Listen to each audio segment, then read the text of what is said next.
Hi, welcome back to the Lam Rim. Salut și bun venit înapoi la And we're Lam going Rim. to do today it's an Astăzi vei episode vedea un episod called care se numește Fine Aspectele Points of My subtile ale Paradise. paradisului meu. It means, Asta how înseamnă to că tu știi arrange cum să-ți aranjezi your viitorul future paradis paradise în mod quite conștient, consciously cu and atenție carefully și cu succes. and successfully. Okay. So we're going to start out. Vom He's still începe. talking El încă mai vorbește despre the avantajele advantages of jurămintelor. vows. I remember many Îmi years amintesc ago, că acum mulți ani în urmă am vrut să I devin wanted to vegetarian, become a vegetarian, but I was living in a small dar locuiam într-o mică mănăstire mongolă și acolo erau 10 sau 15 călugări de 80 de ani. and they all Și toți ate mâncau meat and I carne was the și eu cook. eram bucătar, So, așa că I a trebuit had să to cook gătesc și să and I fac had rost to de make carne meat for pentru them. ei. And then I decided Decisesem I că didn't nu want voiam to să eat meat, mănânc carne, but I dar didn't nu know știam how cum to să ies din get out of situația it. asta. And so one day Într-o I zi said I had a really le-am bad spus stomach că mă ache, doare stomacul foarte and tare I și had că to trebuie go să to the merg la doctor, doctor. and everybody liked this doctor Toată lumea îl because plăcea pe acest he doctor charged the pentru monks că el îi $5 in trata America. pe călugări cu 5 And dolari în America. he was this old country doctor. Era un So doctor anyway, bătrân de I la drove there țară. in the car, Oricum, am mers până and I acolo sat cu in the car. I mașina, never dar am went into rămas his în office. mașină și nu am intrat în And I cabinetul waited său. for about 45 Am așteptat minutes, and then I 45 de drove minute, back to apoi the m-am întors în monastery. mănăstire. And I told all the monks, Și le-am they spus said, călugărilor are you care okay? mă And I said, întrebau, yeah. ești bine? But the doctor Da, said I have to dar give up doctorul a meat, spus că you know. trebuie să renunț la I can't carne. eat meat Nu mai anymore. pot mânca And they said, carne. but can you cook it? And I said, yeah, Și m-au întrebat, dar poți să o gătești? Am spus, da, dacă aveți nevoie de mine să o gătesc, o voi găti, dar nu mai And pot they said, mânca. well, okay. Și eu au And then I spus, e started bine, bine. eating frozen macaroni Și apoi for am the rest început of să my life. mănânc macaroane congelate But, pentru tot restul there was vieții. a Dar acolo era un gheșe Mongolian geshe, a mongolian, very, very high un geshe, who was foarte, blind. foarte mare gheșe care era orb. I was Locuiam living în in the camera next alăturată room. și m-a He chemat called la me el. in. He said, very old, Era blind, foarte bătrân și orb, geshe. un mare, mare And gheșe. he said, Și mi-a giving up spus, meat, that's a știi, good să thing. renunți la carne That's e a un very lucru good thing, bun, he said, but e un lucru taking a foarte vow bun. Dar a spus would el, be better, să iei un And jurământ we ar fi arranged și a mai little bine. ceremony. Am făcut o I mică took a little ceremonie, vow mi-am luat from un him mic not to jurământ eat că meat. nu o să mănânc carne And și it was something, a fost foarte very frumos. beautiful. So that's a little bit about Despre what we're going to asta talk vom about, vorbi, the power of despre a vow puterea unui jurământ and the difference between making și a vow diferența to do dintre something a lua un jurământ, and să just faci deciding ceva to do something. și So doar here it a says, decide să faci ceva. gonna go Iată to ce the se text. spune. Vom merge la text. Sotaki dombani kenlo gendin and chepele kilamba yimbe. So when you take these Când îți iei aceste jurăminte, practimoșa, fie jurămintele pe viață ale laicilor sau doar păstrarea celor 10 principii etice, sau dacă vrei mai mult, poți fi un călugăr sau o călugăriță novice sau de nivel mediu sau un călugăr ori o călugăriță definitivă. Și se spune aici, atunci când îți iei aceste jurăminte, Vinaya, le iei de la Kenlong Gendun. Ken înseamnă Kempo, care în zilele noastre înseamnă stareț.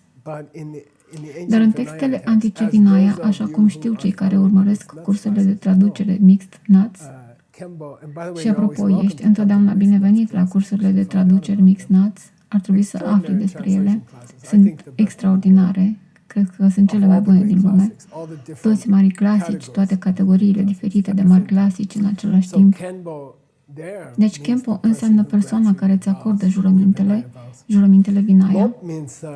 Lop înseamnă lopons sau aceea, ceea ce înseamnă că sunt asistenții persoanei care îți dă jurămintele Vinaya. Când devii călugăr sau călugăriță, există persoana care acordă jurământul și apoi sunt câteva persoane principale care ajută cu hirotonisirea, care se numesc lopun. Și apoi Gendun înseamnă că trebuie să ai suficienți călugări pentru a ordina un nou călugăr. Și există anumite cerințe cu privire la vorum și la câți călugări trebuie să fie acolo. Deci atunci când îți iei aceste jurăminte Vinaya, tu le iei de la 5-6 persoane, cel puțin, uneori mai multe.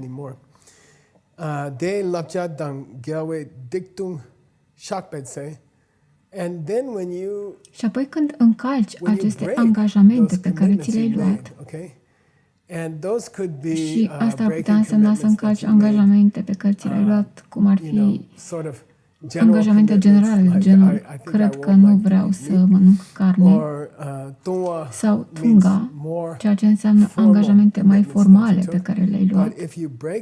Dar dacă le încalci, shakpei, atunci când te confesezi, shakpa înseamnă să-ți deschizi inima și să spui altcuiva despre greșeala pe care ai făcut-o.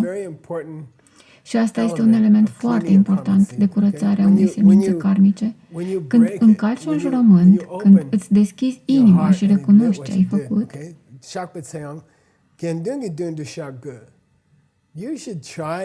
ar trebui să încerci să o faci în prezența uneia dintre persoanele de la care ți-ai luat jurămintele.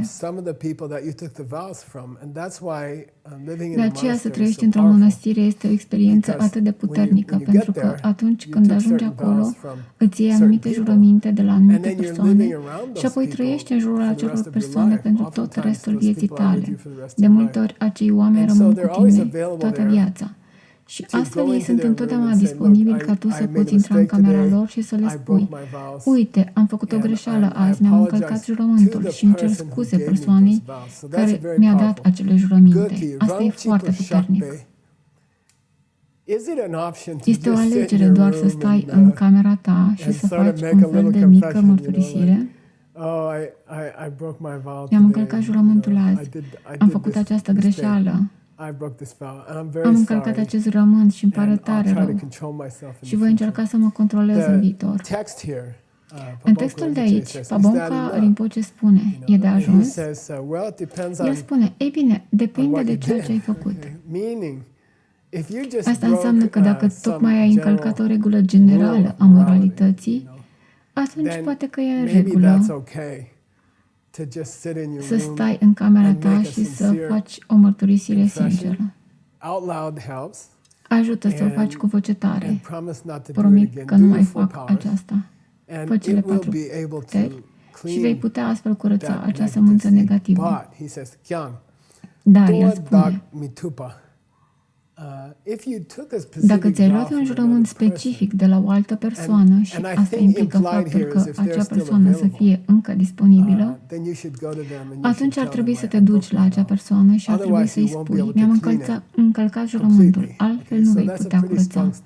Bun, asta e o confesiune destul de puternică. Când încalci un jurământ pe care l-ai luat de la cineva, ar trebui să te duci la acea persoană să-i explici de ce l-ai încălcat. Sau la o persoană similară, ca vechime sau integritate. Du-te și mărturisește. Și el spune că aceasta este singura modalitate de a curăța complet această sămânță. Există o tradiție, spre exemplu, în cazul jurămintelor Bodhisattva, să mărturisești în fața unei statui cu Buddha de pe altarul tău sau ceva de genul ăsta.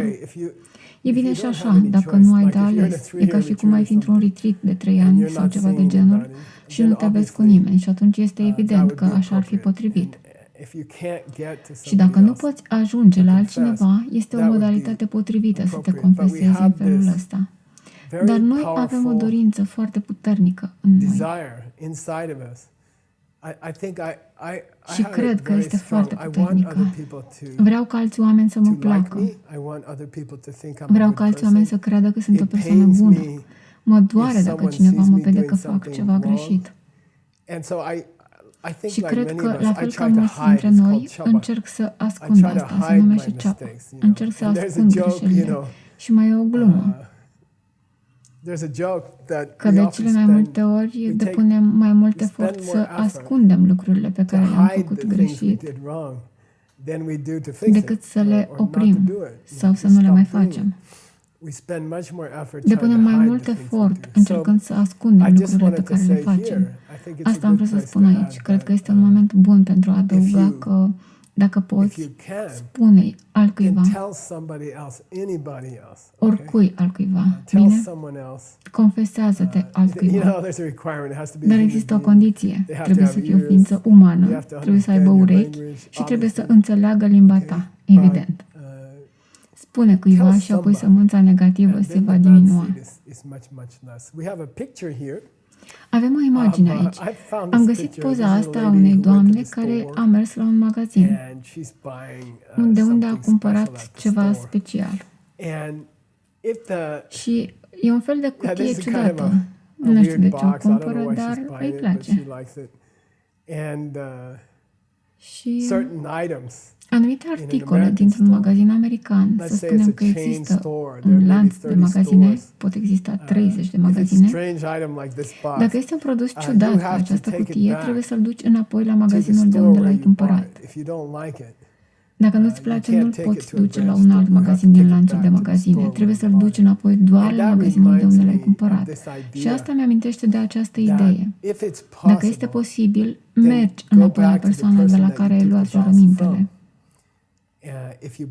Dacă le-ai încălcat, mergi la acea persoană și spune-i când le-ai încălcat. Și asta spune ceva despre cum îți iei jurămintele. Poți lua jurămintele bodhisattva, jurămintele tantrice, le poți lua de la un lama celebru sau de la un profesor celebru care vine și predă la 100 de oameni sau 1000 de oameni sau 10.000 de oameni. El oferă jurăminte și poți lua jurămintele de la el și să te simți onorat.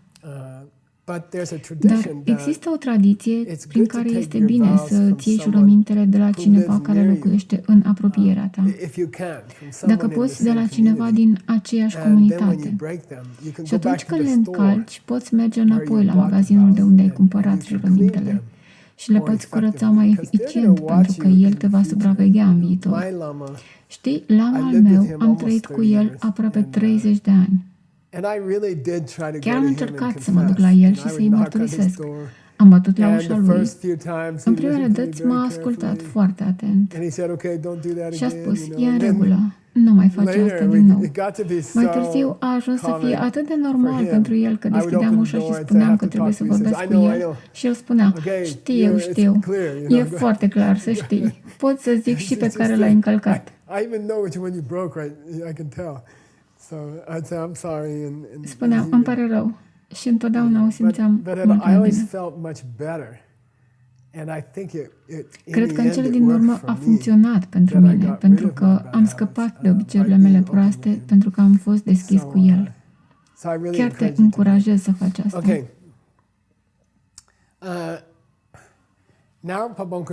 Acum, Pambuka Rinpoche începe să vorbească despre lucrurile mici. Și există această expresie în engleza americană. Totul se află în detalii. Totul este în lucrurile mici. Și se spune aici, dacă ții cont de toate tipurile de jurăminte, vinaya sau alte angajamente pe care le poți lua, există unele mici. Aproape că nici măcar nu se consideră jurăminte. Sunt doar un fel de sugestii puternice la sfârșitul celor mai mici jurăminte. Înseamnă încearcă să-ți clătești gura după ce mănânci, astfel încât să nu-ți miroasă gura și să-i deranjezi pe ceilalți. Hlampu înseamnă pantofi, deci dă-ți pantofii jos atunci când este necesar, ca atunci când intri într-un templu sau când ai de gând să te așezi pe o saltea de meditație, mai ales pe salteaua altcuiva. Să presupunem că nu ai făcut asta. Ai încălcat acele mici sugestii. Sau un lucru mic pe care l-ai făcut de mântuială din jurămintele Vinaya. Deci un călugăr nu ar trebui să poarte haine cu mâneci. Ar trebui să purtăm întotdeauna bluze fără mâneci. Se numește tukang. Ar trebui să le purtăm întotdeauna. Și acum fiecare călugăr pe care îl cunosc, dacă e fric, dacă ești în Mongolia și ninge, își va pune pe el un sacou. Din punct de vedere tehnic, o jachetă nu este permisă în Vinaya, dar Vinaya a fost scrisă pentru centrul Indiei, unde nu ninge niciodată. Așa că aceste lucruri mici, aceste mici sugestii ar trebui să le urmăm dacă vrem să fim foarte atenți. Așa că Rinpoche vrea să vorbească despre acestea și spune: Or it could be something else. Sau ar putea fi altceva similar cu asta. But if you find that you can't keep Dar dacă îți dai seama că nu poți păstra acele lucruri, don't take it lightly, okay? poate că trebuie să-ți pui o jachetă pe tine. Maybe you have to put a jacket on. Nu ești un călugăr în Mongolia. If you're a monk in Mongolia, okay? Maybe you have to. Poate că trebuie, dar nu da în bară. Să nu crezi că nu e important. Să nu crezi că n-ar trebui să respecti regula asta acolo unde poți să o faci și să te menții sănătos. Bine? Așa că nu da în bară cu aceste mici sugestii.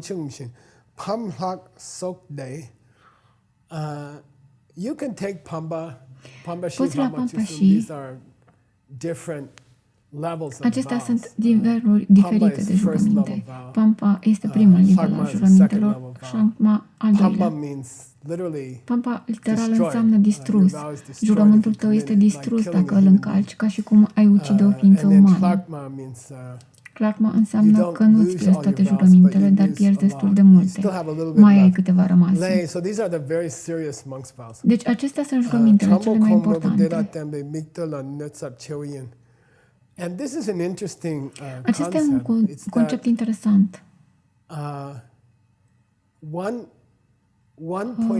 Dintr-un anumit punct de vedere, o stare de spirit pe care un călugăr sau o călugăriță, în special, sau cineva care și-a luat jurămintele bodhisattva, un lucru pe care trebuie să-l ținem minte este cum ne uităm la ceilalți oameni. Nu într-un mod egoist, dar trebuie să ne gândim că dacă ești o persoană spirituală, este important și util să te gândești cum te percep ceilalți oameni. Eu locuiesc în America. Budiștii sunt foarte neobișnuiți. Nu suntem oameni comuni. Unul dintre vecini au aflat că sunt budist, așa că acum mă urmăresc. Ei sunt creștini foarte tradiționali și mă urmăresc pentru că eu reprezint pentru ei budismul. Înțelegi ce vreau să spun? Pentru vecinii mei, eu sunt budismul. Așa că, dacă mă comport frumos, vor avea respect pentru Buddha și asta ar fi o sămânță bună pentru ei. Și dacă fac mici greșeli, vezi tu, pentru că micile greșeli sunt ceea ce Pabonka Rinpoche spune aici. Micile greșeli fac impresii oamenilor la fel de ușor ca și marile greșeli. În cartierul meu, cred că dacă ei ar afla că am furat lucruri dintr-un magazin când eram copil și am avut dosar la poliție, cred că nu i-ar deranja atât de mult, deoarece mulți oameni din comunitatea mea au aceste mici caziere la poliție. Dar dacă îmi las coșul de gunoi pe stradă pentru o zi în plus, vor spune, budiștii sunt oameni răi, budiștii nu sunt oameni buni. Își lasă coșul de gunoi afară prea mult timp. Cred că ceea ce spune Pabonka Rinpoche aici este foarte interesant. Că lucrurile mici creează celorlalți oameni impresii despre tine și despre calea pe care o practici. Dacă spui sunt un practicant de Lam Rim, urmez Lam Rimul, voi participa la toate evenimentele online de Lam Rim, am devenit maestru Lam Rim, ceea ce poți face și online, cred că asta e super pentru că poți să le vezi iar și iar dacă vrei, apoi va trebui să fii atent la cum te comporți cu lucrurile mărunte. Bine? Cu lucrurile mărunte. Și apoi Pabonka Rinpoche duce această discuție într-o direcție foarte interesantă. E un fel de DCI, ca un bun profesor DCI. El duce această discuție într-o direcție interesantă. El spune, ei bine, să presupunem că tu ești călugăr și nu-ți clătești gura după ce mănânci. Poți vedea aici imaginea acestui om de afaceri care nu s-a spălat pe dinți. Și apoi a venit la birou și citește ceva cu voce tare. Și miroase foarte urât. Respirația lui miroase foarte urât pentru asistent. Nici măcar nu e conștient de asta, nu se gândește la asta. E un lucru mărunt. Nu e mare lucru. Dar Pabonka Rinpoche spune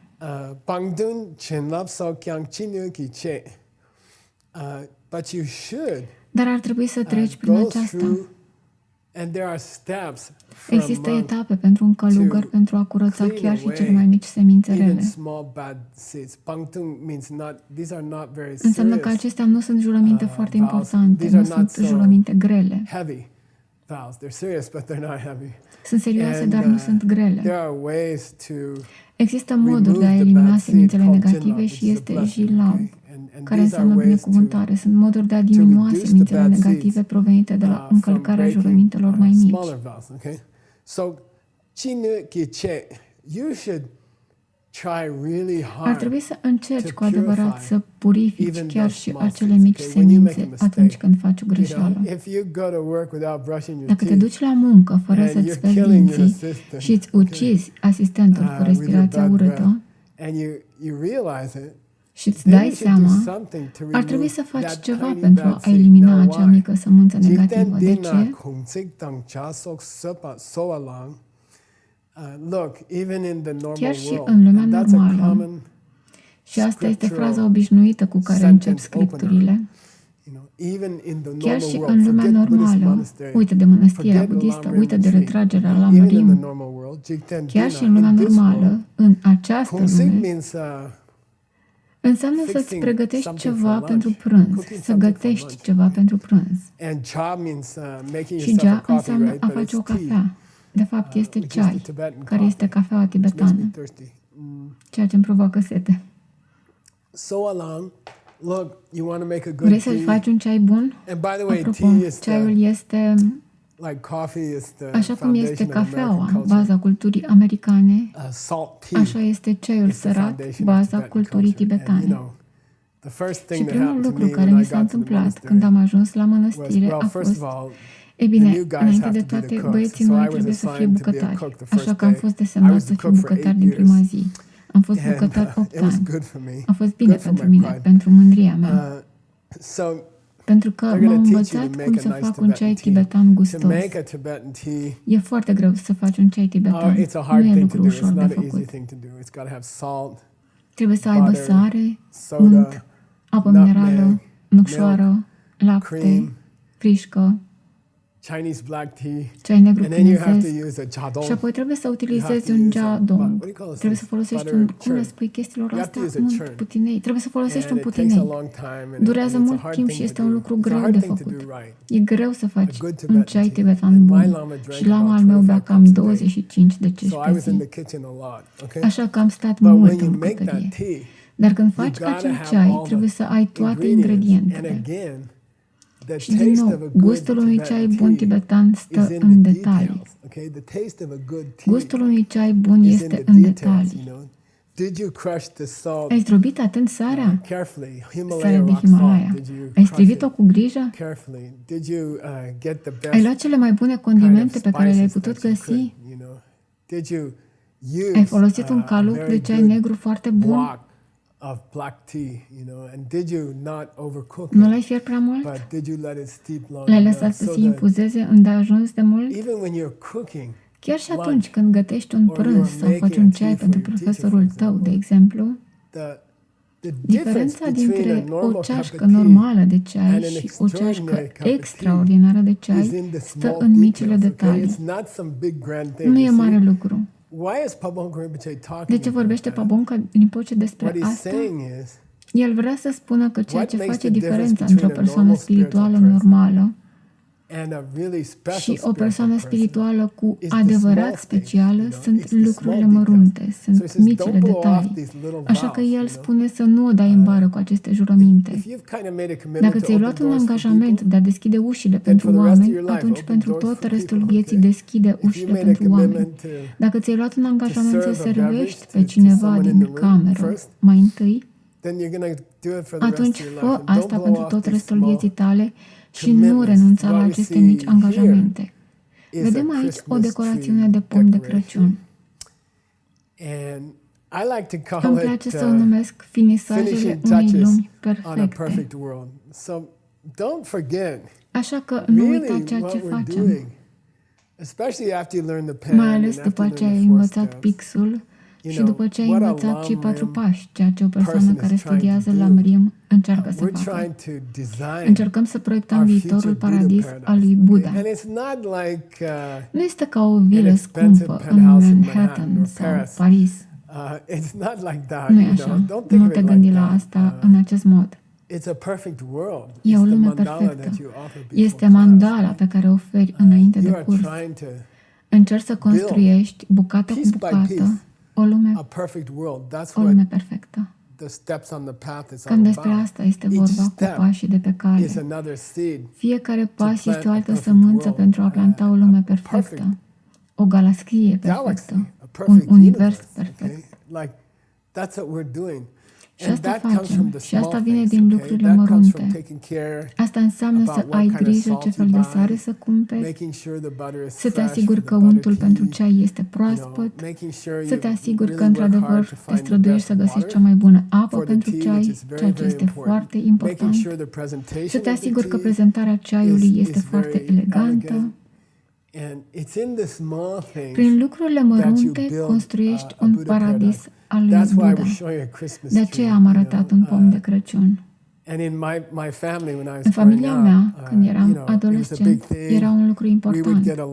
Obțineam autorizație de la guvern să ieșim în pădure și să tăiem un brad de Crăciun. Trebuia să-l transportăm acasă. Era mult de muncă și apoi îl pregăteam. Și toți copiii puneau decorațiunile în brad. Eu încă mai fac asta. Veronica iubește să facă pomul de Crăciun. Și apoi există ultimul globuleț pe care îl pui în pom. Cumva te uiți la pom, l-ai pregătit timp de 2-3 ore și apoi spui că mai are nevoie de încă un globuleț. Și pui ultimul globuleț în brad și e wow! Acum e perfect. Și nu uita că periajul dinților poate fi la fel ca ultimul globuleț din pomul de Crăciun, din Buddha, paradisul tău. Nu da în bară cu lucrurile mărunte. Dacă cineva poate aduce confort sau fericire unei alte ființe vii, atunci fă-o. Pentru că paradisul tău, Buddha, este realizat din mici rătușuri. Pabonka Rinpoche spune: nu renunța la aceste mici jurăminte, la aceste mici angajamente. Nu renunța la cele mai mici din cauza jurămintelor bodhisattva sau a jurămintelor tantrice. Nu renunța niciodată la ele, deoarece acestea sunt ultimele rătușuri din paradisul tău, Buddha. Nu vei avea un paradis Buddha complet până nu te uiți la lucrurile mărunte.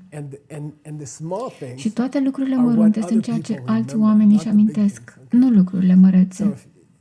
Deci, dacă obiectivul tău este de a-i face pe ceilalți fericiți, într-adevăr, deseori lucrurile mici sunt cele care fac oamenii fericiți, nu gesturile mari. Lucrurile mărunte îi fac pe oamenii fericiți. Acum, el nu vorbește despre paradisurile lui Buddha. El spune, ai nevoie de asemenea de mici rătușuri pentru a obține un corp uman data viitoare. Am această imagine a lui Pabonka Rinpoche care spune, uite, ai grijă la lucrurile mărunte. Nu te speli pe dinți într-o zi și poate că nu vei mai avea ureche în viața viitoare. Poate vei avea un corp fără o ureche sau poate nasul tău va fi răsucit ca un U sau ceva asemănător. Ar fi bine să fii atent, pentru că lucrurile mici pe care le faci acum creează fiecare detaliu al corpului tău viitor. Cred că corpul uman are aproximativ 30.000 de părți, cam 30.000 de părți funcționale. Și este un miracol că aceste părți lucrează împreună ca un ceas elvețian de calitate pe care îl face prietenul meu.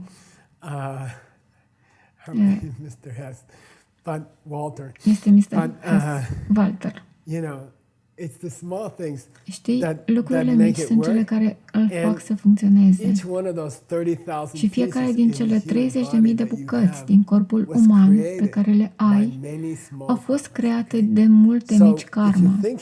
Dacă te gândești să continui această călătorie spirituală care va fi întotdeauna o viață cu multe îndatoriri, dacă ești în cursul de Lam Rim acum și crezi că 10 ani este mult de când studiem Lam Rim, Acesta este un proiect pentru cel puțin 500 de ani. Sunt impresionat de guvernul Chinei. Ei au întotdeauna un plan de 5 ani, un plan de 10 ani. Guvernul meu, să fiu sincer, nici măcar nu are un plan de 5 zile sau un plan de 10 zile. Dar dacă ești un cetățean lămurim,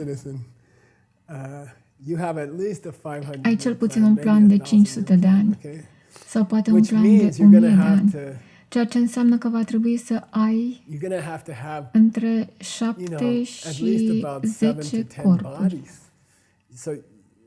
Așa că trebuie să fim atenți cum ne proiectăm corpul. Deci el nu vorbește despre paradisul lui Buddha acum. El spune că trebuie să fii atent la lucrurile mici pentru că ele te vor ajuta să te întorci într-un corp uman care are urechi și nas, într-un loc în care există dharma și lucruri de genul ăsta.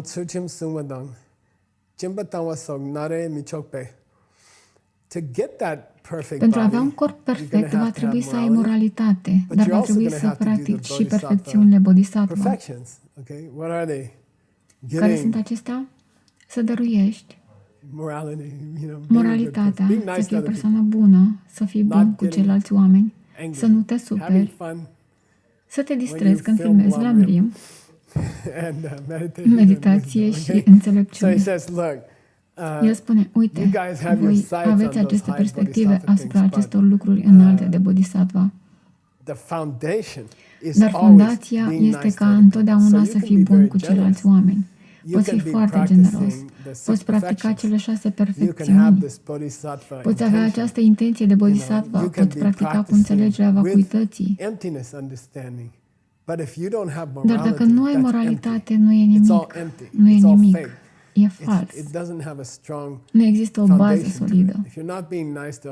Dacă nu ești bun cu alte persoane, nu contează cât de mare învățat ești sau cât de bine meditezi. E în van.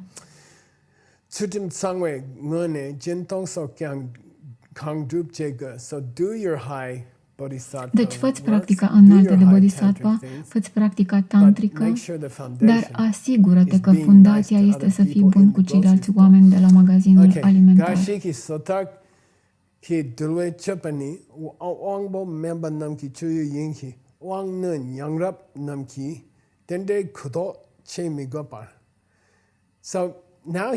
Deci acum el abordează o percepție comună greșită. Și spune, uite, vezi oamenii din jur care spun, acele jurăminte Vinaya, toate acelea, cine le poate număra? Jurămintele călugărilor, jurămintele călugărițelor, împreună sunt peste 500, 600 de jurăminte. Este prea mult. Acest tip de orientare foarte practică, cum ar fi ce să mănânci, ce să îmbraci, cum să-ți cureți camera. Acestea sunt pentru practicanții de lămurim cu scop îngust. Asta e chiar pentru oamenii cu scop mărunt. Asta e pentru oamenii care, într-un fel, aceste lucruri grele, Vinaya, sunt făcute pentru oameni care nu sunt foarte sofisticați. Acestea sunt făcute probabil pentru păstorii de iaci sau păstorii de vaci din India. Curățați-vă camera și puneți bărurile de apă și tot felul de astfel de lucruri. El spune, noi practicanții cu scop înalt, noi practicanții mai sofisticați care avem un IQ normal mai mare și un IQ spiritual mai mare, acesta este doar o bătaie de cap, o bătaie de cap inutilă. Vinaya a fost creată pentru oameni simpli și eu nu sunt o persoană simplă. Sunt o persoană modernă, sofisticată. Am înțeles că Vinaya a fost folositoare pentru țăranii din India. Dar uite, eu locuiesc în Manhattan și suntem sofisticați. Paris, Beijing, Shenzhen. Suntem sofisticați. Guadalajara. Nu avem nevoie de asta. Avem nevoie de lucruri mai înalte, de lucruri mai importante. Mă doare în cot chestia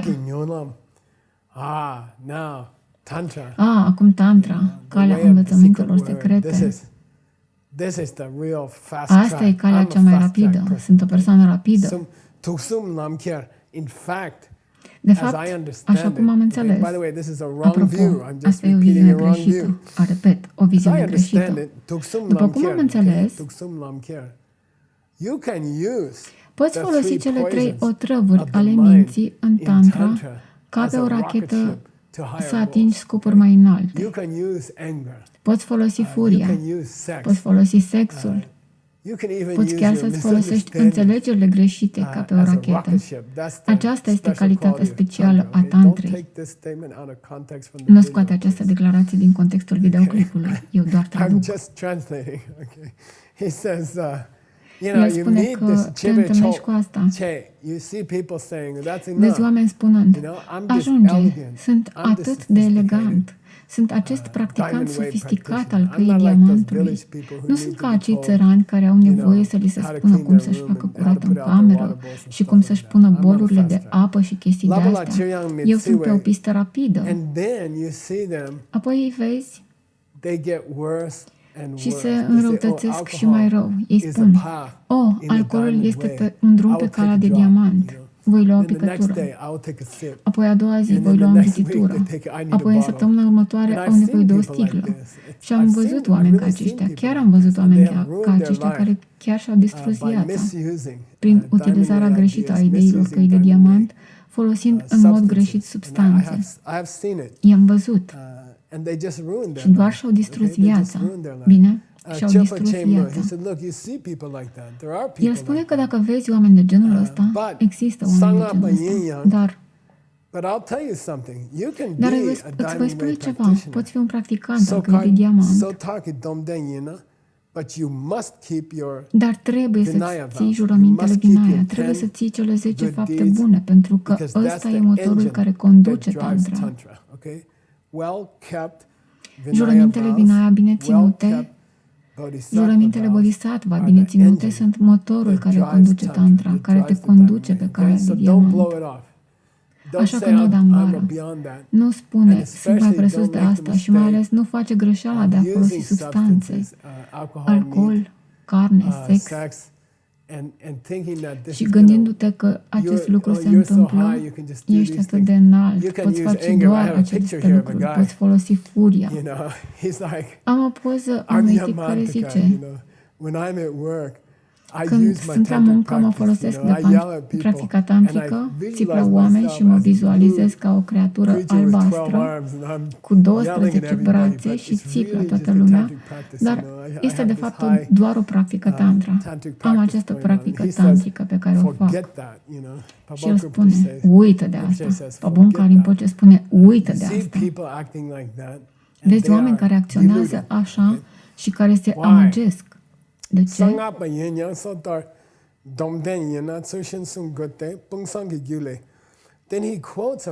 Apoi el citează o tantra celebră care este numită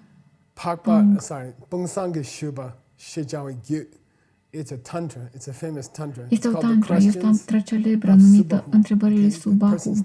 Numele persoanei este Subahu și aici este citatul. Cine vorbește? Este o tantra. Cine l-a învățat? Lordul Buddha în forma sa cea mai înaltă. Lordul Buddha în această formă înaltă. El spune,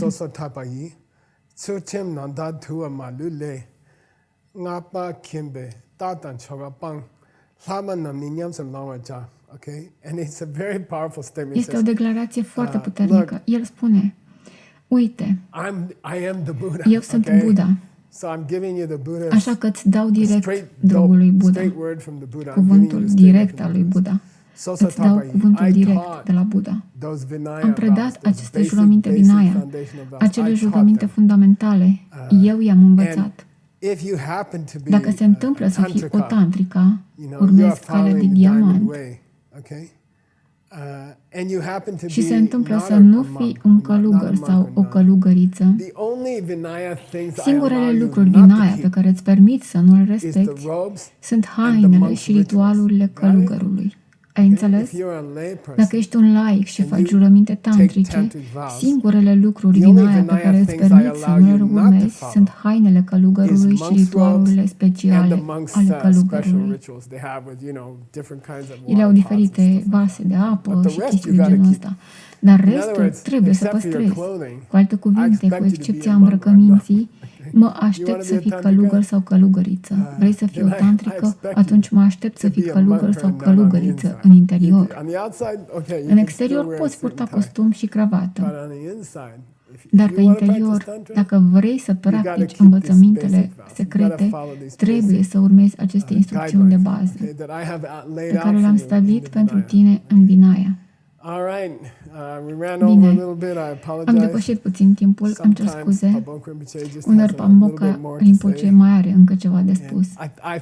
Și cred că este foarte frumoasă această idee că dacă ne uităm la lucrurile mărunte care vor face ceilalți oameni fericiți, facem de fapt retușurile paradisului nostru, Buddha. Bine, super. Ne vedem în episodul următor. Mulțumesc!